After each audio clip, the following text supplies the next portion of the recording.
ఇప్పటి వరకు భర్త వేధింపులు చాలలేక భార్యలు ఆత్మహత్య చేసుకున్న ఉదంతాలు విన్నాం. కానీ పలాస పట్టణంలోని రోటరీ నగర్లో జరిగినటువంటి నిన్న ఘటన మాత్రం భార్య వేధింపులు తాళలేక భర్త ఆత్మహత్య చేసుకున్నారు.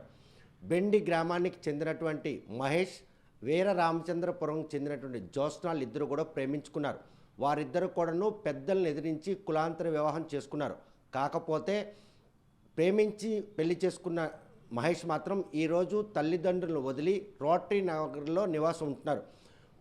పౌరహిత్యం చేసుకుంటూ పార్ట్ టైంగా కొరియర్ బాయ్గా పనిచేస్తున్నటువంటి మహేష్కు అనునిత్యం భార్య వేధింపులు మాత్రం ఈరోజు ఆత్మహత్య కారణమని తల్లిదండ్రులు ఆరోపిస్తున్నారు.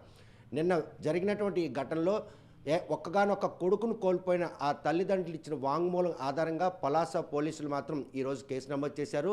ఇప్పటివరకు భర్తల వేధింపులు తాళలేక భార్యలు ఆత్మహత్య చేసుకున్నటువంటి ఉదంతాల నేపథ్యంలో ఈరోజు భార్య వేధింపులు తాళలేక మహేష్ ఆత్మహత్య చేసుకున్న వెనక ఎటువంటి ఆధారాలు ఉన్నాయన్న కోణంలో పోలీసులు మాత్రం దర్యాప్తు చేస్తున్నారు. తల్లిదండ్రులు మాత్రం ఈరోజు భార్య అనిత్యం వేధిస్తూ ఉండేది, ఆమె తమను చూడకుండా ఉండాలని ఆదేశాలు జారీ చేయడంతో పాటు తన కొడుకును మాత్రం వేధించుకు తినడం నేపథ్యంలోనే ఈరోజు ఆయన ఫ్యాన్కు ఉరేసుకుని ఆత్మహత్య చేసుకున్న తల్లిదండ్రులు మాత్రం పోలీసులు వాంగ్మూలం ఇచ్చారు.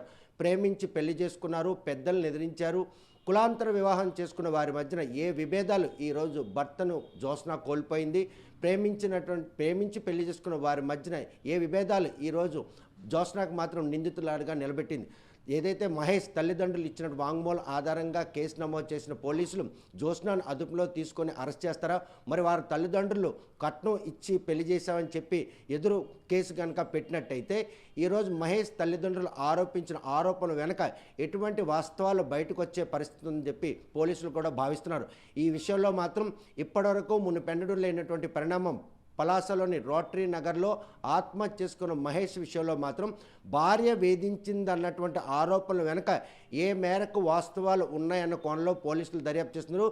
మహేష్ తల్లిదండ్రులు ఇచ్చినటువంటి ఫిర్యాదు మేరకు కేసు అయితే నమోదు చేశారు. కానీ ఆ భార్య తల్లిదండ్రులు కానీ ప్రమేయం లేకుండా వారి జీవనం సాగిస్తున్నారు. కానీ మహేష్ తల్లిదండ్రులను విడిచిపెట్టి వచ్చి జ్యోత్స్నతో అన్యూన్యంగా ఉన్నటువంటి మహేష్ ఆత్మహత్య చేసుకోవడం వెనుక భార్య వేధింపులా లేక ఇతర మహిళతో ఎటువంటి అక్రమ సంబంధాల కారణమా అన్న కోణంలో కూడా పోలీసులు దర్యాప్తు చేస్తున్నారు. ఈ విషయంలో జ్యోత్స్న ఇచ్చినటువంటి వాంగ్మూలం ఆధారంగా ఒకవేళ గనక జ్యోత్స్న గనక వేధించినట్టయితే ఆ తల్లిదండ్రులు ఆ కుమార్తె కాపురాన్ని నిలబెట్టేందుకు కౌన్సిలింగ్ జరిగే ఉండేది. మరోవైపు చూస్తున్నా మహేష్ కూడాను తల్లిదండ్రులు విడిచిపెట్టి ప్రేమించినటువంటి జ్యోత్స్నతో పాటు భార్యాభర్తలు ఇద్దరూ సంతోషంగా ఉండేవారు ఇరుగు పొరుగు వాళ్ళు కూడా చెప్తున్నారు.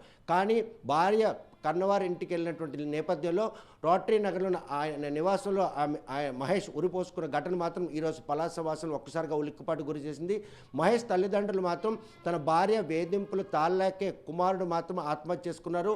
వృద్ధాప్యంలో ఒక్కగానొక్క కొడుకును కోల్పోయిన తమకు మాత్రం ఈరోజు ఇటువంటి దుర్భర జీవనం సాగించే పరిస్థితి నెలకొన్నది. కాబట్టి పోలీసులు మాత్రం తమకు న్యాయం చేయాలి, తమ కుమారుని ఆత్మహత్యకు ప్రేరేపితం చేసినటువంటి భార్య జ్యోత్స్న మాత్రం కఠినంగా శిక్షించాలని చెప్పి వారైతే మాత్రం ఫిర్యాదులో పేర్కొన్నారు. మరి పోలీసులు ఈ విషయంలో ఎటువంటి వాస్తవాలను బయటికి చూపిస్తారా, లేకపోతే ఈ కేసులో ఏ ఫిర్యాదు ఆధారంగా ఎవరైతే నిందితులను వారిని అరెస్ట్ చేస్తారా లేదనే విషయం వేచి చూడాల్సిందే. పలాస నుండి వీడియో జర్నలిస్ట్ రామకృష్ణతో సత్యం, RTV శ్రీకాకుళం. చరిత్ర సృష్టించినోడు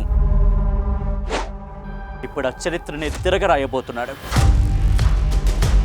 అబద్ధాల గోడల్ని బద్దల కొట్టి నిజాలను రాగా మీ ముందుంచబోతున్నాడు. నిజమైన వార్తల కోసం వెంటనే డౌన్లోడ్ చేసుకోండి రా యాప్ని.